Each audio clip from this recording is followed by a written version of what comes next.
I'm here to fire you, Tom. Jason stirred his coffee without looking up. It's official. Your clients are mine now. I wish it didn't have to be this way, but honestly, it's your fault, said Jason, my so-called friend, while I sat there in silence, tasting betrayal in every sip of that overpriced Starbucks brew. He came with a smile, left with my livelihood, and thought that was it.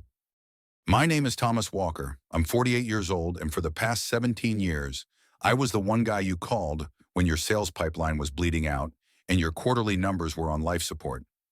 I wasn't flashy. I didn't brag. I just delivered every single quarter. I started at Greystone Solutions when it was nothing but four guys in a shared office and an outdated CRM system. I built the client base from the ground up, door by door, handshake by handshake. No shortcuts, no games, just trust and consistency. While others talked about brand storytelling, I was on the road having real conversations with real decision makers. Sometimes I'd be in Omaha on a Tuesday, in Baton Rouge by Thursday. My daughter Emily used to draw little maps of the country and mark where Daddy's helping people today. Yeah, I missed recitals. I missed birthdays. I missed my own 10th wedding anniversary because a deal with Barrington Industries was slipping through the cracks. But that's what loyalty looked like to me. You don't let the house burn just because it's inconvenient to grab the hose. Jason knew that. He used to admire it. Hell, he even followed me into the industry right out of college. I was the one who got him his first job, coached him through his first blown pitch, introduced him to half the clients whose names he now calls his portfolio. But I didn't see it coming. Not like this. Not over coffee. Not in public. Not from someone I'd once called family. Cost of doing business, he said. They want younger blood. Nimble thinkers. It's not personal. Sure, except it was. Because behind every corporate decision is a name, a history, and a hell of a lot of sacrifices no one sees. For years, I ate the leftovers of success. Others took the stage while I sat in the back fixing the lights. When the team closed a record year, the CEO gave speeches. When we lost a deal, they called me into the room first, and I took it. Not because I was weak, but because I believed that doing the right thing, the hard thing, would mean something. I remember once, during a brutal fourth quarter, I got pneumonia but didn't take a single day off. I was making calls from my living room in sweats, sweating through conference calls with a 103 fever because Peterson and Company was on the fence. And I wasn't going to let them slip to Anderson Tech. We landed them. They became a $3 million account. No one ever mentioned that part, just like no one mentioned me in the last company-wide email.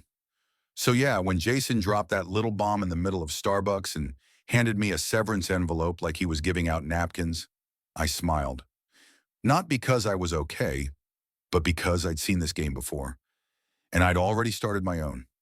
I joined Keystone Partners back when it was just a rented office above a tire shop in Fort Worth. No website, no brand manual, no 5-year vision, just grit, cold calls, and the kind of handshake that still meant something. It was Harold Benton, the original founder, who took a chance on me. We don't need suits, he said. We need someone who understands people. And that was me. I didn't sell contracts, I sold confidence. Over the years, I watched that little outfit become a multi-state operation with sleek glass offices and corporate wellness emails. We went from 3 guys eating lunch at their desks to department heads arguing over logo fonts. But through it all, I stayed grounded. While others chased trends, I chased results. And when our numbers soared, they all smiled for the press releases. But it was my late-night calls, my weekend trips, and my gut instincts that made it happen. And now all of that, all of me, had been replaced with a coffee meeting and a recycled excuse. The shift didn't happen overnight. It never does. First, they moved my desk. Open layout, they said. But I knew better. It was a quiet relocation, from the glass-walled corner office to a row of cubicles beside the intern pool. Then came the new hires, fresh-faced kids straight out of business school with titles that didn't even make sense. Client Innovation Specialist, Pipeline Strategist. No idea what they were doing, but they knew how to say it on LinkedIn. Jason, who once shadowed me like a little brother, Started skipping my opinion during meetings. Let's circle back with marketing, he'd say, eyes never meeting mine. I'd built half of those client relationships with nothing but instinct and a BlackBerry. They were tossing them to kids who thought rapport came from emojis. And yet, I kept showing up. I answered emails that weren't mine. I reviewed contracts they didn't understand. I even stepped in when a junior rep nearly lost a seven-figure client by misquoting a renewal clause. I covered for him, and no one said thank you. The final straw? Jason sent a group email introducing his client acquisition strategy. Word for word something I'd built 3 years earlier. No credit, no mention. Just his name at the top.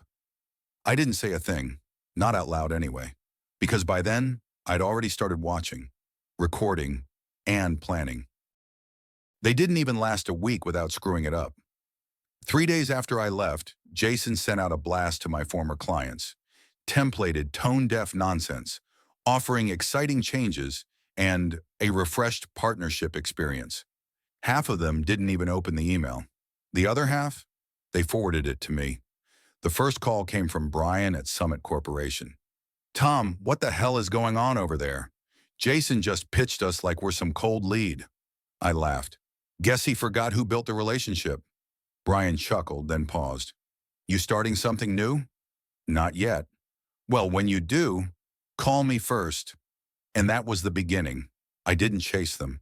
Didn't send a single message. I let the silence speak. Because silence, in the right hands, is a weapon. Internally, I knew the cracks were forming. Jason had the paper, but not the pulse. His team didn't understand client history, timing, nuance. They were guessing, and clients could smell it. Meanwhile, I was at home sipping coffee, watching the empire I helped build start to list and tilt. And I hadn't even touched the lever yet. It was a Thursday afternoon when I got the call that changed everything. Thomas Walker, the voice asked. This is he. My name's Aaron DeWitt. I run operations at Langston and Miles. We've heard your name more than once this week. Langston and Miles, a direct competitor, a big one, aggressive, respected, and, unlike Jason, competent. We lost 2 clients in the last 48 hours, Aaron continued. They didn't say much, just that they were holding off on renewals. One mentioned, they're waiting to see where you land. I didn't say anything. Just let the moment sit.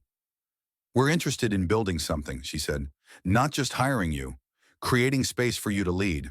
Your way, from scratch. For a moment, I just looked around the room. The same room I used to crash into after 14-hour days. The same couch where I once fell asleep mid-call, clutching a notepad like a lifeline. I'm listening, I said. Aaron didn't pitch fluff. She talked infrastructure, autonomy, vision. She didn't want to absorb me. She wanted to unleash me. I asked for 48 hours. She gave me 72. That night, I made a list.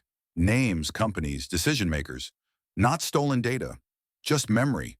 Relationships built through years of trust, favors, birthday cards, and showing up when no one else would. By morning, I'd filled 2 pages. The next day, I got a text from Jason. Clients are pulling back. Do you know anything? I didn't answer.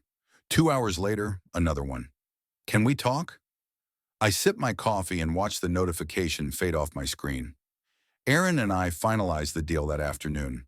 I wouldn't just lead a division. I'd build one. I'd choose the team, set the tone, structure the strategy. She wasn't offering me a position. She was offering me a blank page.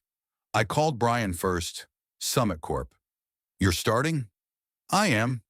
Send me the papers. We're ready. 3 more followed before the weekend. Each conversation the same. Quiet loyalty, built on years of shared wins and earned trust. Jason's 3rd message came Sunday morning. What the hell is going on, Tom? Still no answer. I wasn't going to fight. I was going to win. On Monday, Langston and Miles made a quiet announcement. No press release, no drama, just a simple internal memo. Thomas Walker to lead strategic development. By Friday, 6 accounts had formally terminated with Keystone. Jason was restructuring again. And me? I was just getting started. By week 2, Keystone was bleeding. The team Jason had put together, The so-called fresh minds couldn't stop the exodus. Clients weren't just walking away. They were running, not because of contracts, because of confidence. Emails got colder. Callbacks got slower. Internal notes started leaking. Who's handling Peterson? Did we confirm renewal with Apex? Anyone know why Langston's suddenly showing up in our territories? And then came the legal department. A thick envelope arrived at my door. Certified. Return receipt requested. Cease and desist. They accused me of client poaching, intellectual property misuse, breach of loyalty, all the usual shots in the dark. I didn't flinch. My attorney, a quiet bulldog named Carol Sims, had already reviewed every move I made, every call, every agreement, every clause in that bloated employee manual Jason never read. Her response was simple. No grounds, no merit, no negotiation. The following day, an anonymous tip reached LinkedIn News. Keystone's core accounts destabilized after key departures. I didn't write it, didn't need to. The numbers were speaking loud enough.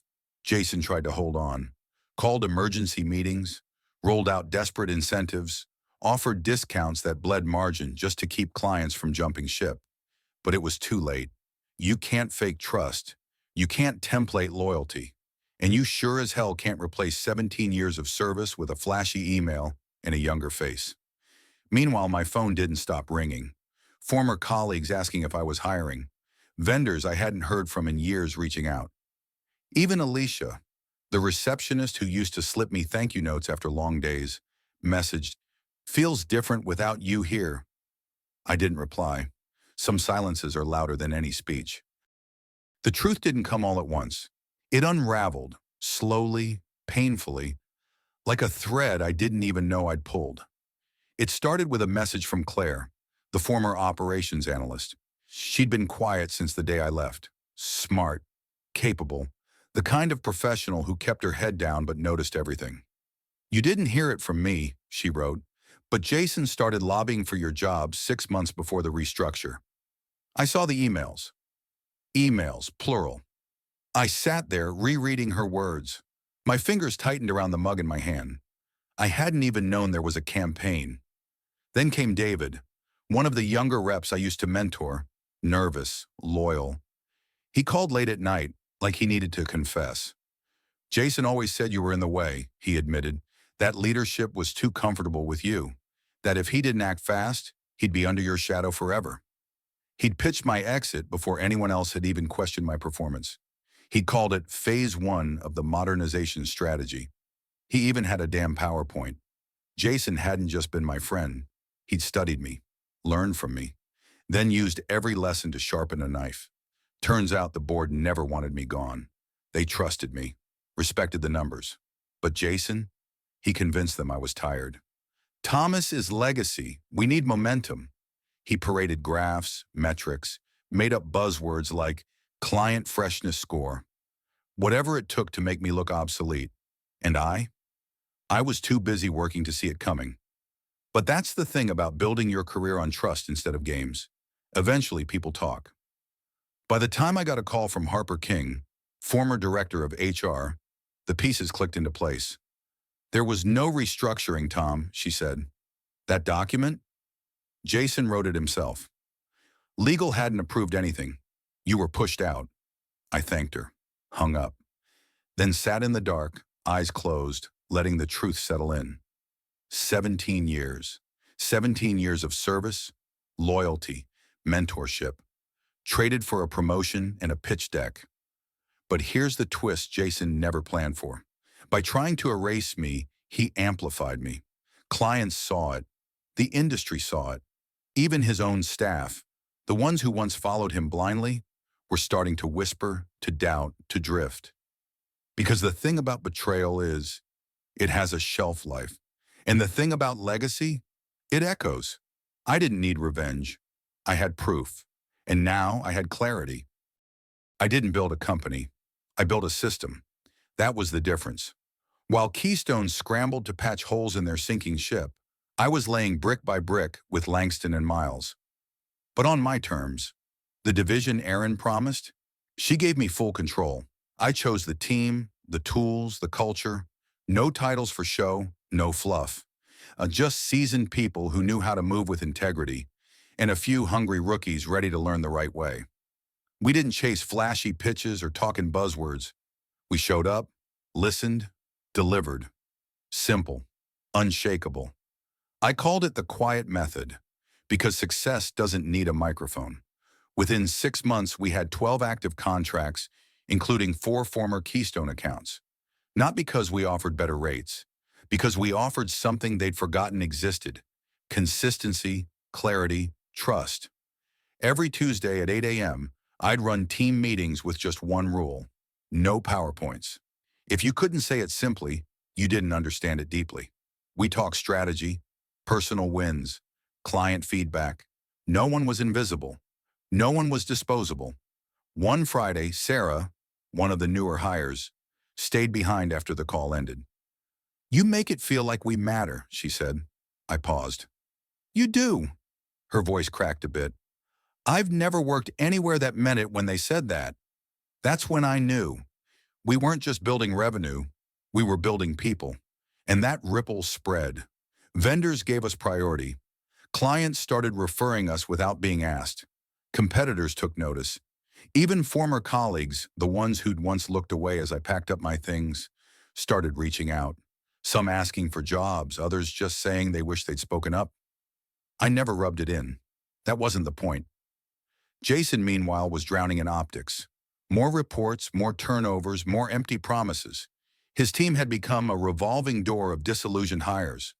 He didn't understand. Culture isn't built with perks. It's built with people.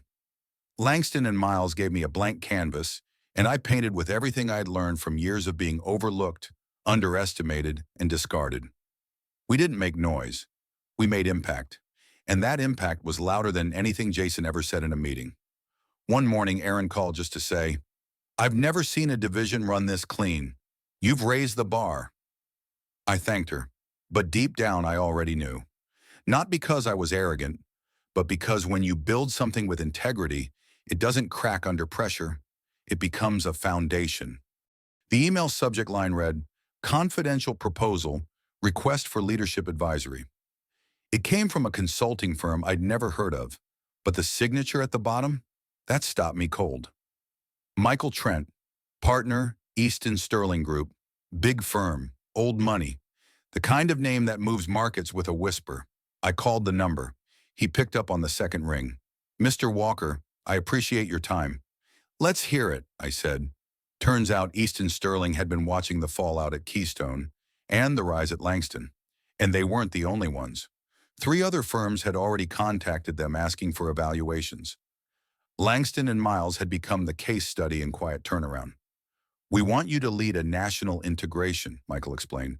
3 companies, 1 umbrella. You'd oversee the merger, build the team, define the standards, full autonomy. I leaned back in my chair. 17 years at Keystone, and they never even let me approve my own assistant. Now I was being asked to build something bigger than anything I'd ever managed, from scratch. "What's the catch?" I asked. "No catch, just your terms and your timeline." I asked for a week. I took 3 days. When I walked into that boardroom, it wasn't to negotiate from a place of desperation. I set the table, outlined the structure, the values, the non-negotiables. No vanity titles, no disruption for the sake of disruption, and definitely no Jason types within 100 yards of the leadership pipeline. Michael nodded. "We're aligned." That moment wasn't about ego. It wasn't about payback. It was about reclaiming the dignity of work done right, about proving that there's still a place for people who build instead of bulldoze. Langston and Miles approved a 6-month transitional leave so I could lead the integration. Erin sent a bottle of whiskey to my house with a note. "Go show them what quiet leadership really looks like." I didn't post it on LinkedIn, didn't send an email blast, just showed up in a gray suit with a pen, a notebook, and the calm of someone who's no longer trying to prove anything, only to protect everything. The building looked exactly the same. Same glass doors, same lobby music, same receptionist, though she didn't recognize me at first. "Can I help you?" she asked. I gave her my name. She blinked. Thomas Walker? This time I wasn't wearing a visitor badge. I was on the executive list. As the lead consultant for the integration initiative that now included Keystone. Yeah, that Keystone. They'd been acquired in a quiet transaction, bundled into a three-firm consolidation under the same advisory I now led. Jason? Nowhere to be found. Word was he resigned to explore new ventures. Translation. The board saw the numbers, saw the retention collapse, and pulled the plug. I didn't smile, didn't gloat. I just walked those same halls, not like someone returning to prove a point, but like someone reclaiming a space he never should have been forced to leave. I saw familiar faces. Some looked down, some looked stunned. A few nodded with something like relief. In one of the conference rooms, a junior rep whispered to her colleague, "That's him. That's Walker." I spent the next 6 weeks overseeing the transition. No headlines, no drama. But people noticed. The quiet authority, the clarity, the pace. One afternoon, Alicia, the old receptionist, pulled me aside in the elevator. "I always knew they made a mistake," she said. I nodded. They didn't make a mistake. They made a decision. I just made a better one. And that's what this was. Not revenge, not domination. Just the long echo of consistency meeting opportunity. The man they once dismissed as too expensive was now the one defining the budget.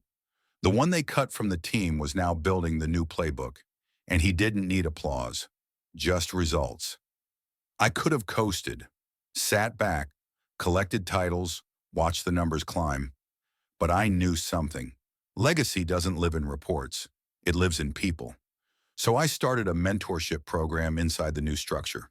No PR, no vanity projects, just one-on-one time with young professionals who wanted to learn the real game. Not the corporate theater. I told them the truth. That loyalty only works when it's mutual. That results matter, but reputation lasts. And that the quietest guy in the room is often the one holding the power. Because he's listening. I didn't want statues. I wanted sustainability. One afternoon, a kid named Marcus stayed behind after a session. "You think someone like me could build what you built?" I looked him in the eye. "You can build better. Just do it right. Every time. Even when no one's watching. That's how you leave a mark that outlives your name." And mine was already echoing where it mattered most. They thought they buried me with silence. What they didn't know, silence was my strategy. Real value doesn't shout. It doesn't beg to be seen. It just stays. And over time, everything else fades, while it remains. Steady, quiet, unshakable.